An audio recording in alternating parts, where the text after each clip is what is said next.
അവർക്കെല്ലാം അഭയം നൽകിയ, അവർക്കെല്ലാം സഹായം നൽകിയ, സാഹോദര്യത്തോടുകൂടി സഹിഷ്ണുതയോടുകൂടി അവരെ സ്വീകരിച്ച ഈ ഭാരതത്തിന്റെ അവസ്ഥ ഇന്ന് എന്താണെന്ന് നോക്കൂ.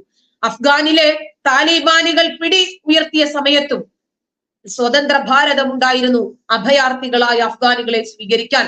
രാജ്യം ഒന്നടങ്കം അവരെ സ്വീകരിക്കരുത് എന്ന് പറഞ്ഞിട്ട് പോലും ആർഷഭാരത സംസ്കാരം അവരെ വെറുതെ താലിബാനികൾക്ക് വേട്ടയാടാൻ വിട്ടുകൊടുക്കാൻ അനുവദിക്കാതെ അവരെ സ്വീകരിച്ച സ്വതന്ത്ര ഭാരതത്തിന്റെ അവസ്ഥ ഇന്ന് ഏതാണ്ട് കഴിഞ്ഞുപോയി.